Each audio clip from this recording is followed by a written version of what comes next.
Okay, are you ready for more stats and probs? Let's do this. So remember last time, we've already discussed areas underneath the normal curves.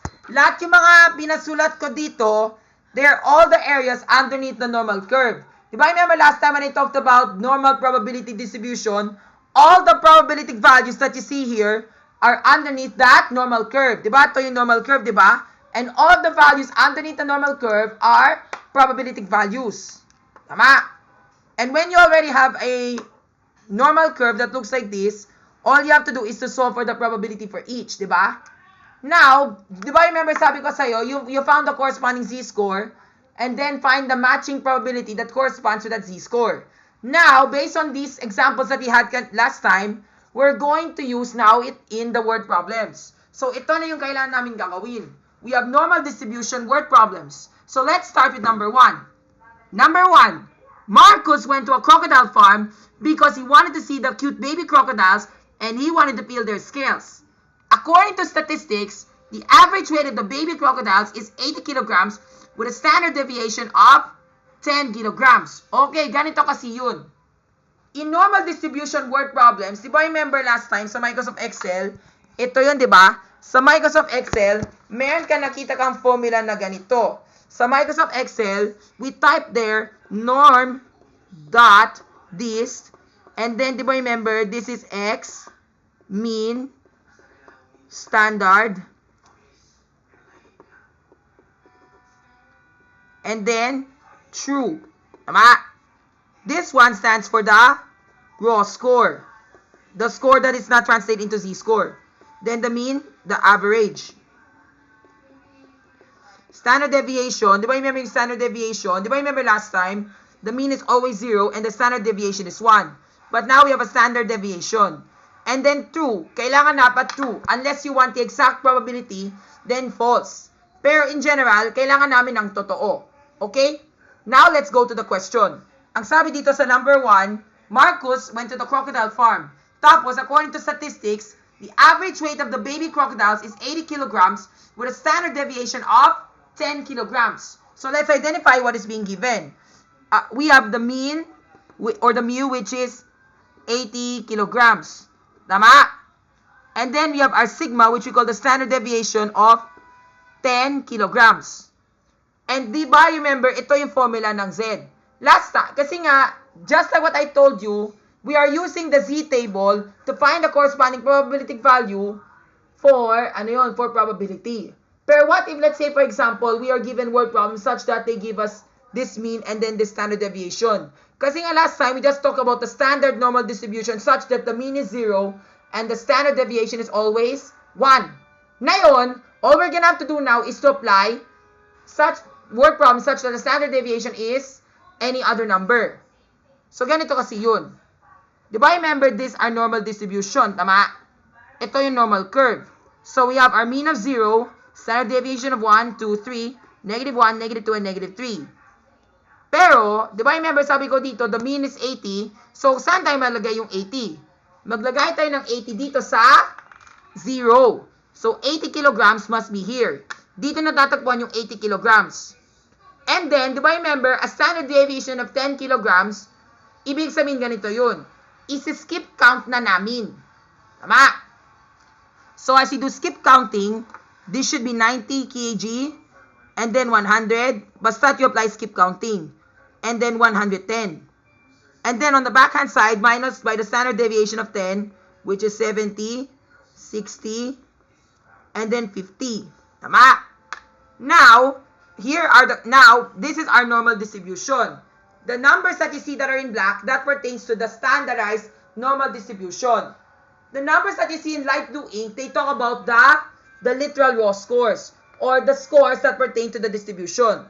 Now, if we have already understood the concepts, kaya nga sabi ko sa iyo, the normal distribution implies a normal curve, whereas the mean is any number and then the standard deviation is any number. Compared to a standardized normal distribution, the mean is always 0 and the standard deviation is always 1.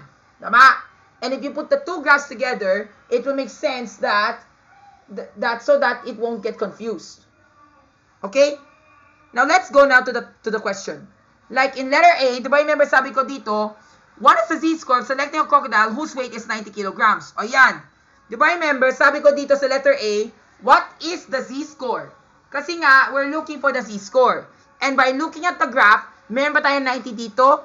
Meron. So therefore, the answer is this. The z-score of selecting a crocodile whose weight is 90 kilograms is 1. Di ba?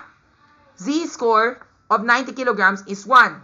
If you look at my solution sheet in Microsoft Excel, it does make sense. Next, letter B. What about selecting a crocodile?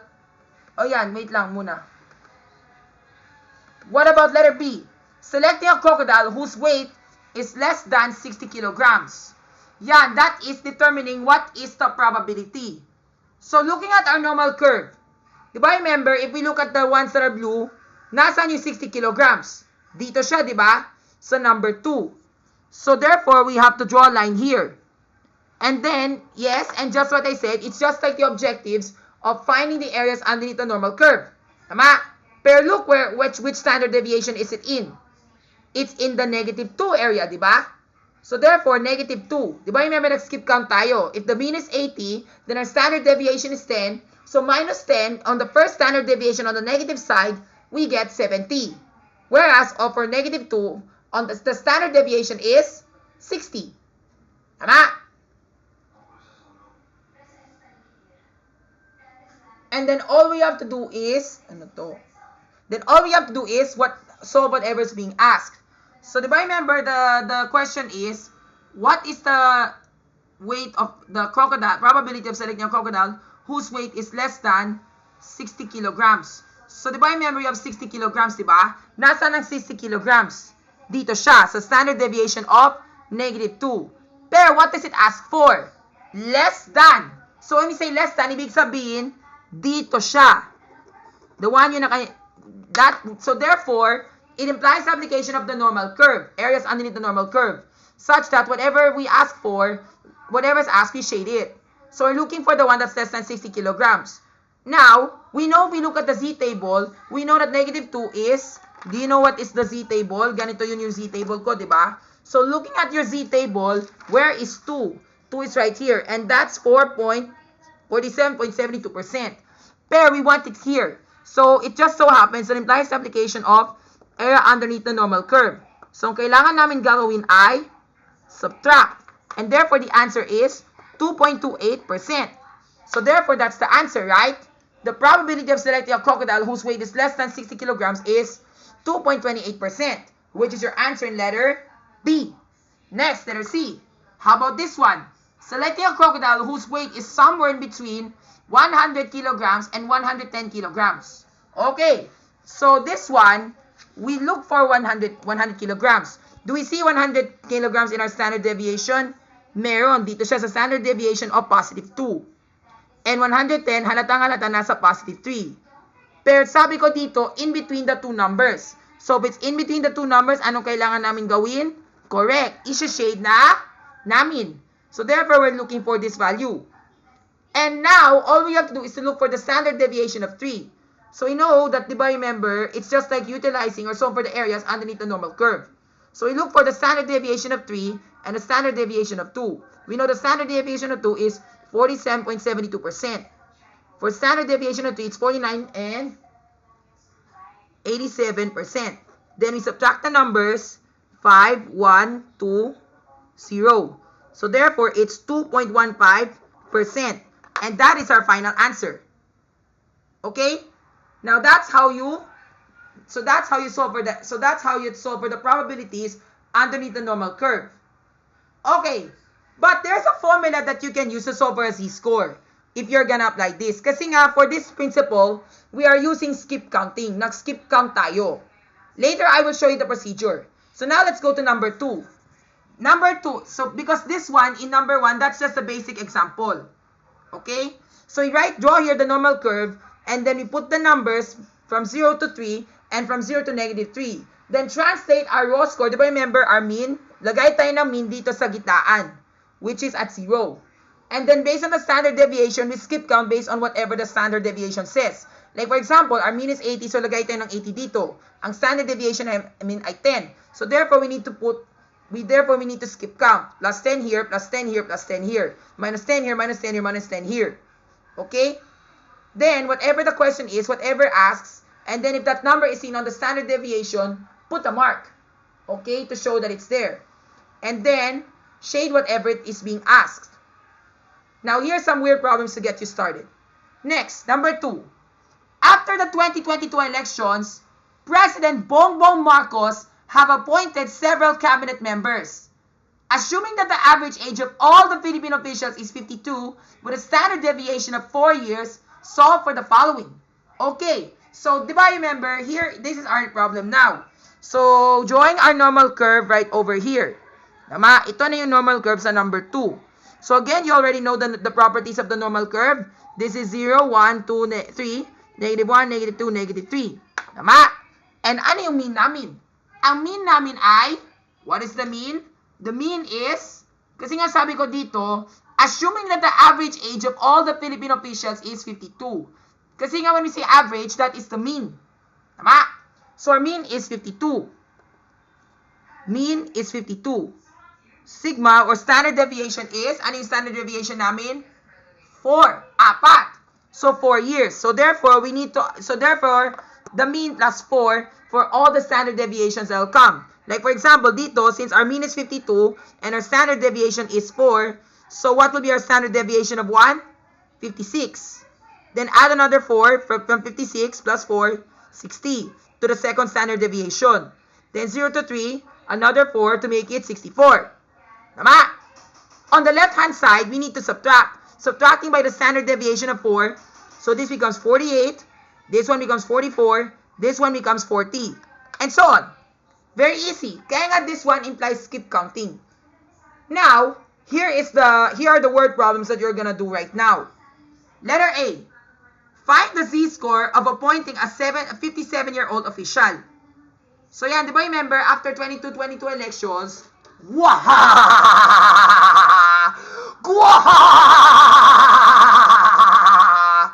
yes! That's right, everybody.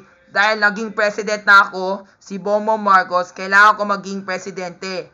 At dahil dyan, nakapoint ako ng maraming gobyerno ng kabineto dito sa Pilipinas. At lahat na yan, may average age ng 52. Yes, I know. But BBM, you're already the president, so congratulations. And yeah, and I remember when I made those questions, that was mga August, diba? I made those questions for 2-2.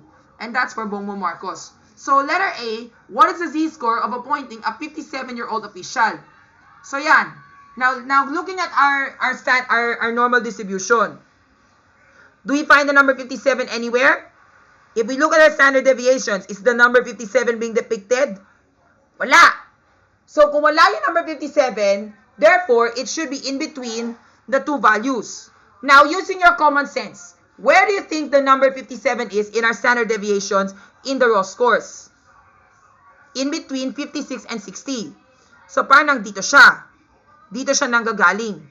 So therefore, 56 is here. So therefore, 57 must be somewhere in between. So dito siya. Tama? And to certify this is true, this is exactly what we're going to do. You're going to find the z-score. Ito kasi yung kailangan namin. We need to translate these raw scores. Kasi nga, diba remember, the one in blue stands for ito yung tinatawag na raw score. Ibig sabihin, the raw score of everything. But sometimes, if you just look at the raw scores, they can't just be trusted.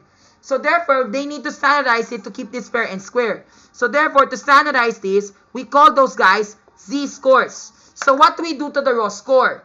Ang kailangan namin gagawin ay i-convert namin yung raw score sa z-score, or which we call the translating method. Tama? So this is the formula for a z-score. We have z, and then it's equivalent to x minus the mu divided by sigma equals z. Tama? That is the formula. I will explain to you how this will go. Diba remember the x stands for the mean? So let's say for example, diba remember we want to know the z-score of appointing a 57-year-old official. Ganito kasi yun.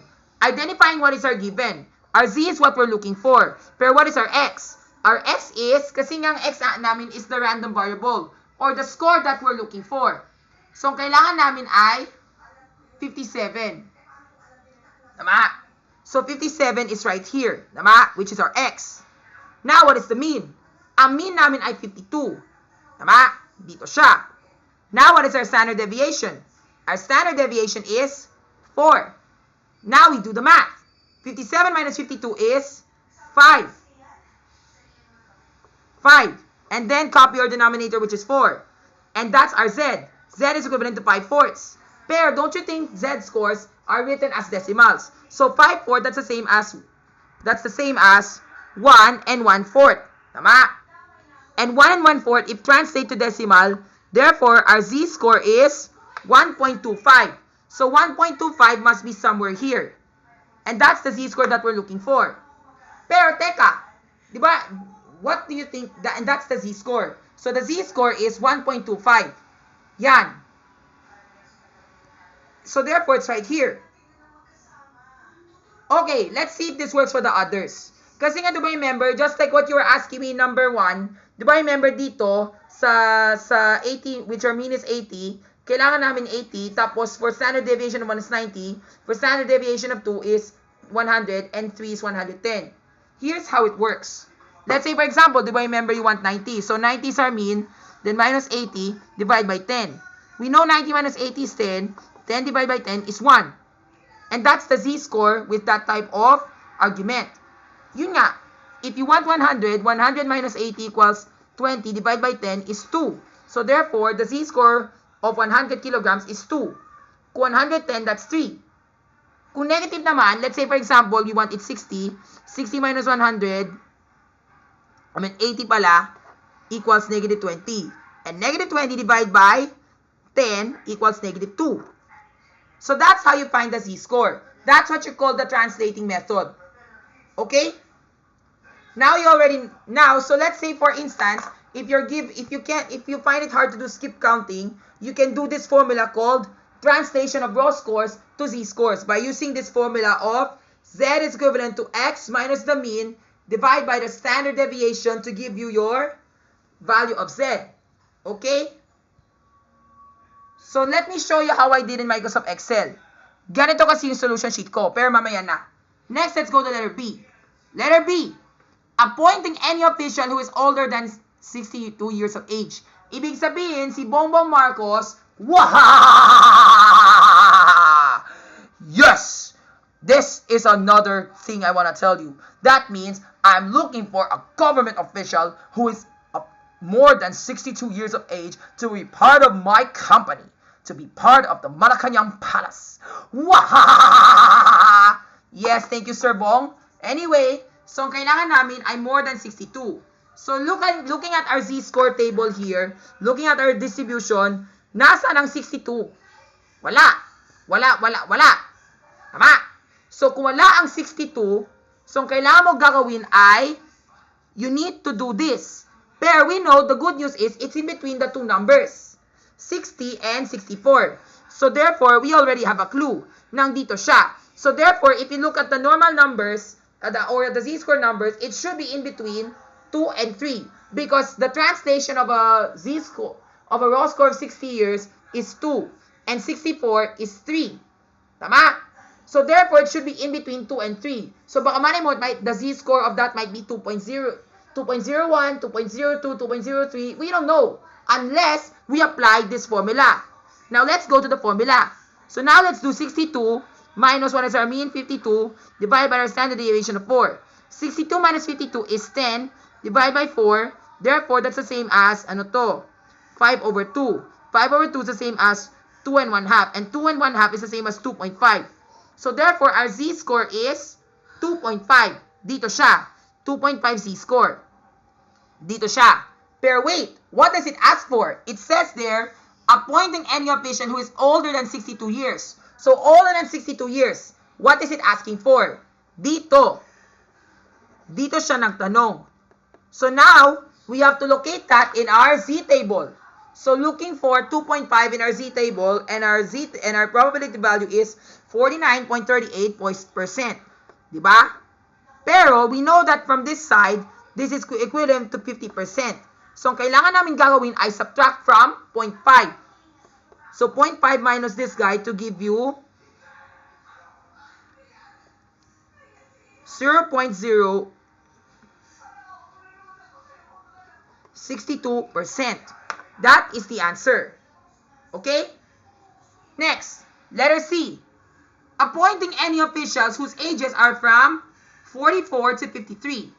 Ayan, for this scenario, let's draw another normal curve. So let's try another color. This one, it says here, appointing any officials whose ages are in between 54 to 53. So, looking at our standard deviation list of the row scores, where do you think 44 is? Do you see the number 44? Yes, you saw it. And the number 44 is in the -2 in our standard deviation list.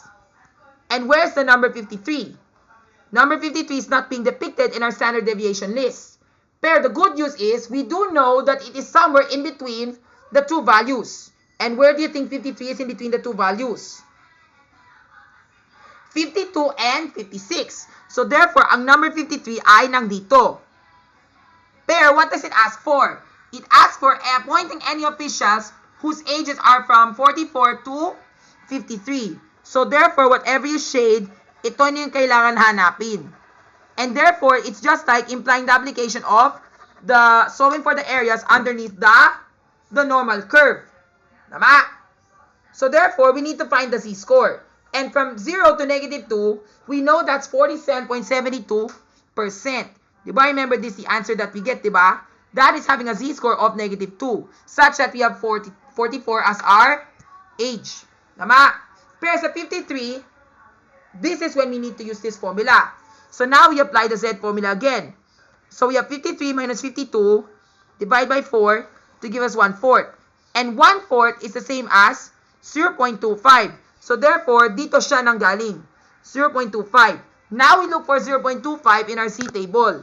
So 0.25. That's 9.87%. 9.87%. Tama?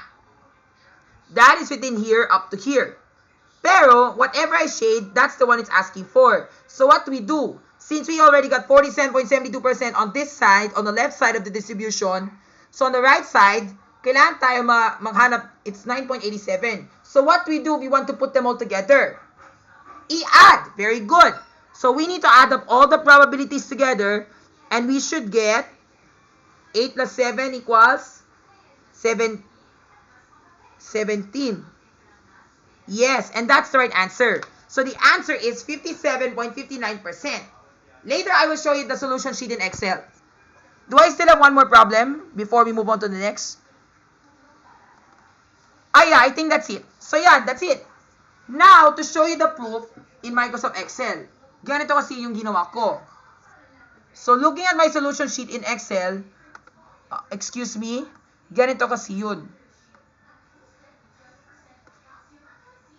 Please wait lang Ayan. So here's my solution sheet in Microsoft Excel. So, di ba remember dito, ang sabi ko dito, sa number, sa number 11, di ba remember what's our answer sa letter A? What does it ask for? It asks for the z-score of appointing any of selecting a crocodile that is 90 kilograms. So therefore, we were supposed to get 1, and that's the correct answer. Now, di ba remember, this is exactly what I did. Di ba remember the formula, x minus the mu divided by the standard deviation gives you the z, because it asks for the corresponding z-score. Tama? And to solve for the corresponding z-score, you can do it in two ways. So looking at this Microsoft Excel, let's say for example, you type a cell here. So you can do this formula. You can do this. What is the x? 80, di ba? What is the x? 90. Minus the mu, which is 80. Then divide by your standard deviation of 10. Kailangan mag-add ng parentheses sa subtraction dahil unahin mo ang subtraction process. Tama? And you should get 1. However, there's a formula that you can do which will be even more effective so that you don't need to type the operation. Ito kasi yun. In here, I type there standardized. So what does standardized mean? Standardized means, it means to say it will give you the z-score of the random variable with its corresponding mean and standard deviation. So this is how it goes. Standardized, then you have the x, which is the random variable, and what we're looking for, diba? Because X stands for what we're looking for, which is 90, di ba? And then our mean is 80. And then our standard deviation is 10. And then we input the values and then press enter. And did we get 1? Yes, we should get the number 1 as our answer. Tama? Next. And then, di ba remember, sa letter B, anong sabi ko dito? Ang sabi ko dito sa letter B, it's ano to? What did I say by here? Select a crocodile whose weight is less than 60 kilograms. Di ba remember, in my solution that I put here, dito siya. So therefore, we know that it's supposed to be 2.15%. Did we get that one right? Let's see if we get it right. Going back to Excel, yes.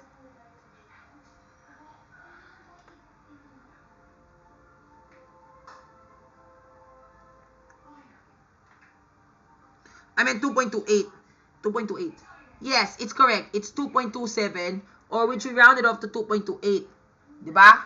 So if we translate this into percent, we should get this answer. So guys, so if we were to type this here, diba remember, we will do it like this. We have, ano to? We will have to get the z-score. So all you have to do is to standardize it. Pero, ang kailangan namin mahanap ay probability. So therefore, to find the probability, ito na yung kailangan mo gagawin.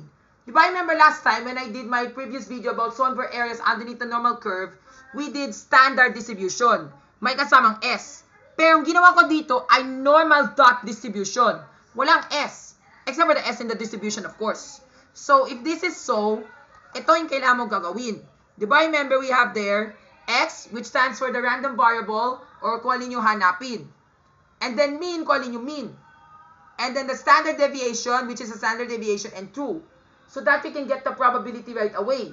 Because, diba remember, if you just do this formula, the z-score formula, you will just get the z-score lang. To do that, you can just type standardize. Pero let's say if you want the probability na mismo, ito yung kailangan mo gagawin. Normal dot distribution, our random variable, then our mean, then our standard deviation, and then the cumulative, it's either you want it true or false. Pero ang kailangan namin ay true. Okay? And then we have 60, 80, 10, and then true. And then what is the answer? The answer is 2.227. Diba? Like what we did here, diba? 50% minus 47.72% to give us 2.28%. Tama? And just what I said, in Microsoft Excel, the way on how it calculates starts from negative infinity. So dito siya nag-start sa negative infinity up to 0, up to the end. Pero sa z-table ko, all the probability values of z start from the mean. So that's why in this scenario, I just get this area, find the z-score of negative 2, and then we get 47.72%, find the corresponding z-score, yan. And then from there, we subtract from 0.5 to get the remaining. Pero in this scenario, sa Microsoft Excel, since it starts at negative infinity, dito siya nagsimula, so therefore, it's already patuloy na. We just type the formula directly. Okay? Next, for number 3, diba remember sabi ko dito, in between 100 to 110. If I were to do this in the z-table, of course, I have to subtract the two probabilities together. Tama? Find the z-score of 3, find the z-score of 2, the probability values, and then subtract the probabilities to get 2.15%, which is the same answer as what I got here. Pero, in this scenario, remember just what I told you in Microsoft Excel, it starts from the negative and stops up to where it stops. So, dito, ito yun.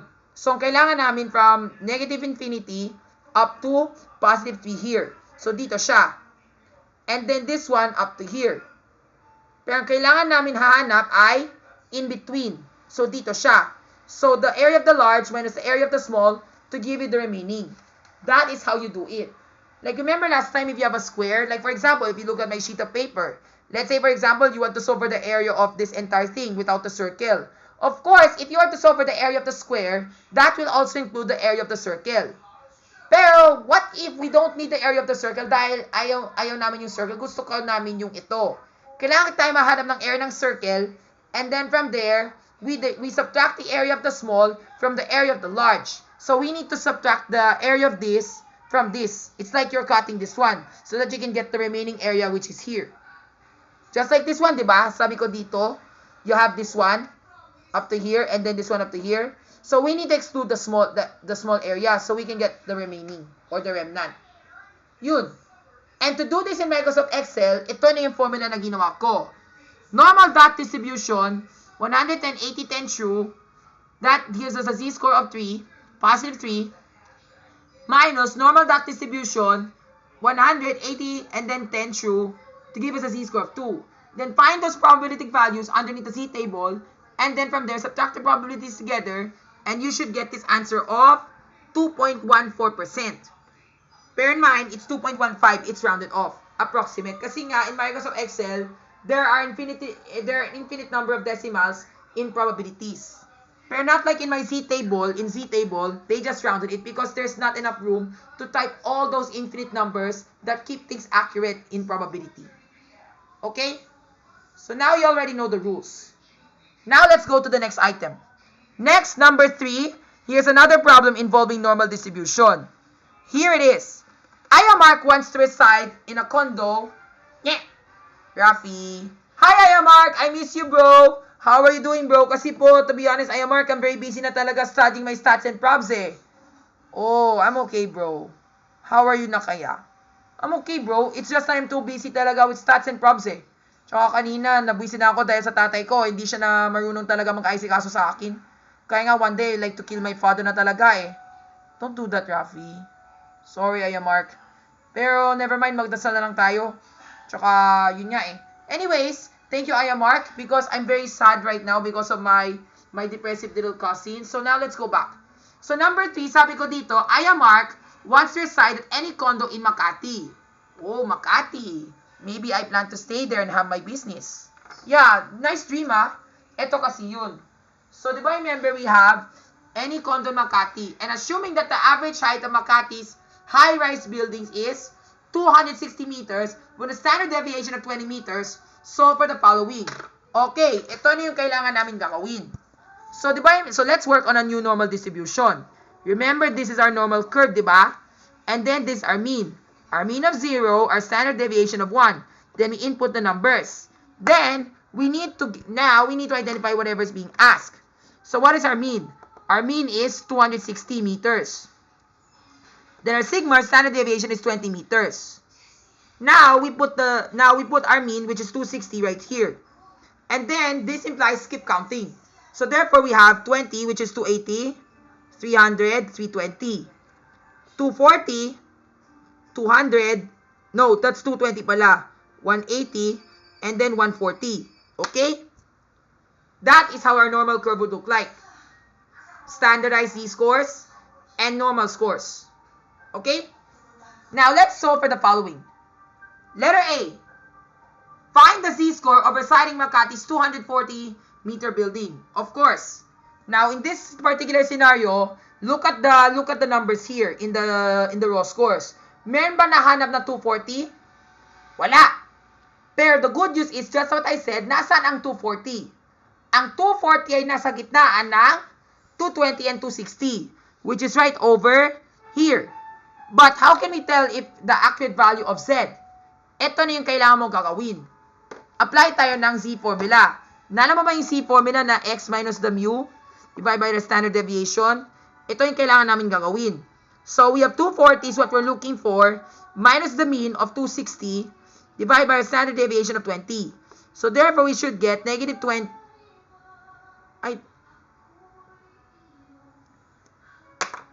Ay tama. Wait, that's wrong. That's supposed to be 240 pala kasi ang standard deviation naman ay 20 eh. Kala ko kasi 40. So, mali. So, therefore, that's 240. So, therefore, so always remember to always double check. Before you work on the normal distribution, kailangan ka mag-double check sa lahat yung sa items mo, okay? All the given. So, this will become negative 20. And negative 20 divided by 2, therefore, our z-score is negative 1. Which is exactly here. Ayan, di ba remember, sabi ko kanina, di ba remember last time, sabi ko kanina, is there a z-score of 240? Wala. Pero meron. It's just that I need to subtract 20, not 40. I'm sorry. So, dito siya nanggaling. So, this is the z-score. So, the z-score of residing in Makati's 240-meter building is negative 1. Okay? So, that's the answer. Next, letter B. Residing in any condo whose height is more than 300 meters. Okay, so looking at our normal distribution, nasaan ang 300? sa standard deviation ng 2. Right? Because it's obvious that we can see it. Pero what does it ask? It asks for more than 300 meters. So, ibig sabihin dito siya. Yan. Dito siya mahanap. More than 300 meters. So, we're looking for probability. First, we know that the z-score of 300 is, diba remember, that is supposed to be, diba remember 300 minus 260 to give us 40 divided by 20 equals 2. And we know the probability is 47.72%. Even if you look at your z-table, it should be 47.72% as you can see here. Tama? Now, ang kailangan namin dapat ay more than. Of course, if we were to do it this way, we will start from the mean up to the area where we stop. Pero ang kailangan namin more than that. So remember, it's just like what I told you about the square and the circle. We get the area of everything first and then subtract that from the one we solved to give us the remnant. Like for example, do you remember we have a house. This is 1/3. This is 1/2, this is 1/3. So let's say for example, kailangan namin mahanap dito. So we know this is 1, di ba? This is 1. 1 whole, tama? So 1 whole minus 1 half. Of course, 1 whole minus 1 half, that will be converted to 2 halves minus 1 half to give us 1 half. I mean 2/3 pala. This is 2/3, tama? So you have 3 halves and then minus 2/3 to give us 1/3, tama? So ang kailangan namin hanapin ay 1/3, which is this guy. Ito yung 1/3. Ito ang 2/3. Okay? So it also works with here. So this is what? This is 0.5 up to positive infinity ay 0.5. Therefore, we know from 0 to positive 2, the probability is 47.72%. So all we have to do is to subtract, and therefore the answer that we get is supposed to be 2.28%. As usual. Okay? That's for letter B. Next, letter C. Residing in a condo, Rafi, ang saya talaga magtira sa Makati. Maraming ka manggagawa doon. Yes, I am Mark. I agree as well. Because I really wish I can stay in Makati one time because I really want to enjoy my life. Anyway, so let's go to letter C. Residing in a condo that is from 230 meters to 290 meters tall. Okay, so in this particular scenario, so where's the condo that is from 230 meters to 290 meters? So 230 is, nasaan yung 230 sa distribution? Although it can't be seen here, what is important, you just have to apply the concept of z-scores. Diba remember ito siya? So 230 is right here, and then nasaan ang 290? Ang 290 ay dito. So therefore, whatever is being asked for is this guy. I think I have to make it color-coded para you can see the proof. This one, this is for item number C. Ito yung item B, ito yung item C. So, ang kailangan namin hanapin ay 230, which is right here, up to 290. Now, what we do in this scenario? Very easy. If you want to know the exact z-score of this, you need to apply this z formula. Z minus x minus mu divided by the standard deviation. Pero since they're both unknown, we have to work for both of them. But one at a time. Which one do you want to start first? How about if I were you, let's start with the 230. So 230 minus 260 divided by our standard deviation of 20. That is if z of 230. If x is equivalent to 230. So this will become negative 30, this becomes 20. Divide it and it becomes negative 3 halves. And negative 3 halves is the same as negative 1 and 1 half. And negative 1 and 1 half is negative 1.5. So therefore, the z-score is right here. Tama nga. It should be in between negative 1 and negative 2. And in between negative 1 and negative 2 is negative 0.5. So that is the z-score. Negative 1.5. Now, on the other hand, we have x is 290. Tama. So, applying the same formula. 290 minus 260 divided by 20. 290 minus 260 is 330 over 20. Pero it's positive naman. And then we divide that. We get 3 halves. 3 halves is the same as 1 and 1 half. And we get positive 1.5. Now, all we have to do is to locate this in our z-table. Where do you think 1.5 is in our z-table? Ayan, hinanap ko na. 1.5 is 43.32%, diba? Dito siya. That is for the positive.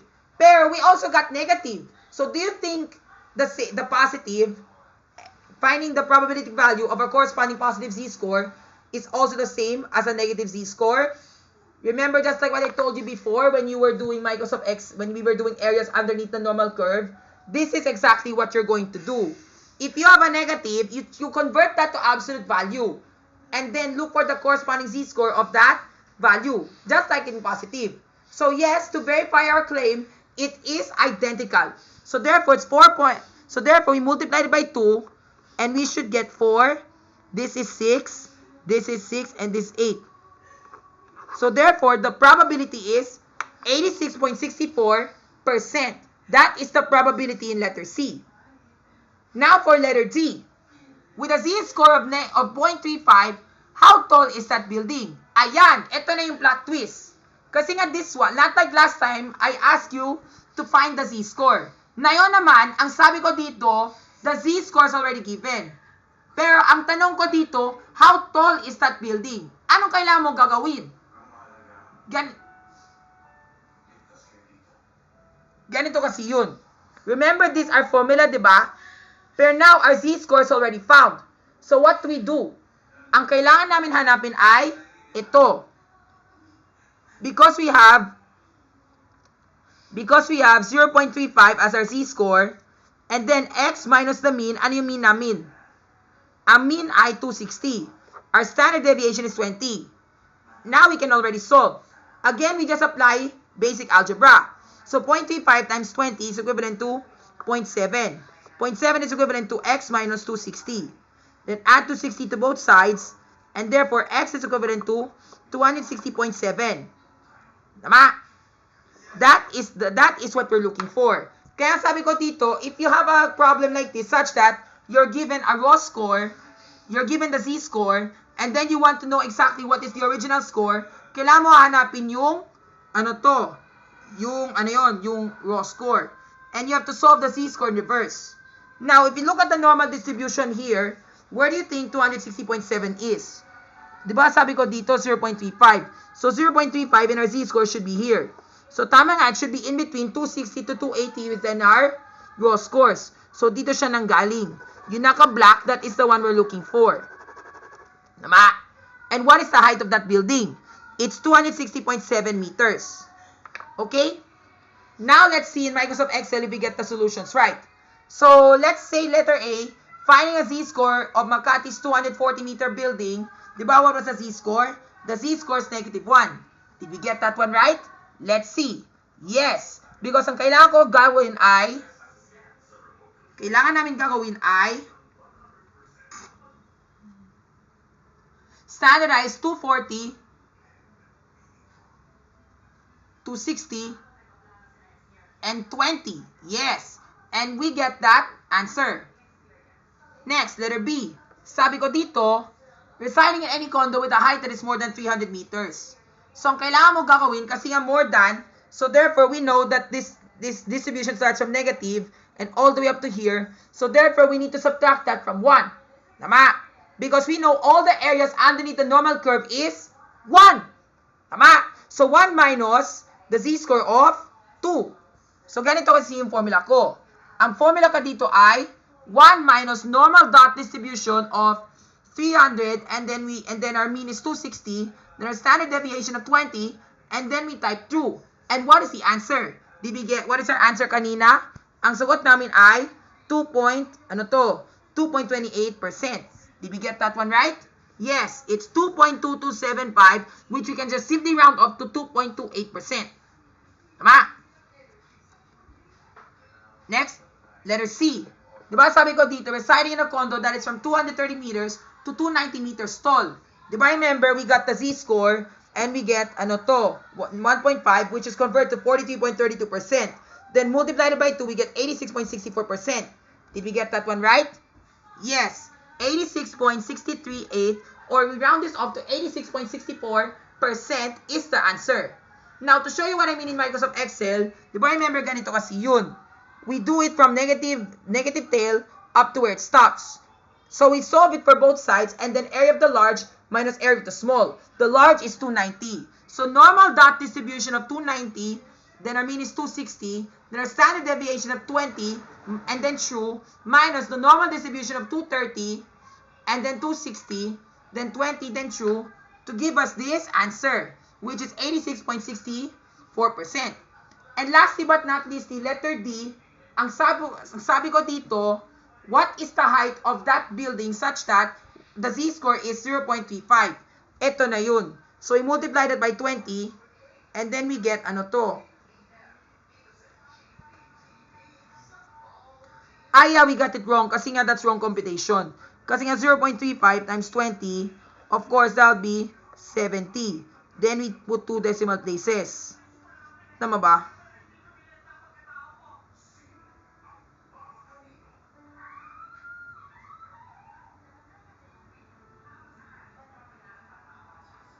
$70. 7. So, 7 dapat. And then, x minus 260 equals 7. Then, add 260. X equivalent to 267. So, that's the correct answer. 267 meters. To show you what I mean in our solution sheet, ito yun. So, ito yung solution sheet ko, di ba? So, this is 0.35, which is our z. And then, we have x minus 260 divided by 20. So, we do algebra, we multiply both sides by 20. So, doing that, that will be the product of 21, F21, 0.35 times 20 to give us 7. Then, add 260 to give you 267. So, therefore, the height of that building is 267 meters. That's it. There will be more problems to come, so stay tuned for now.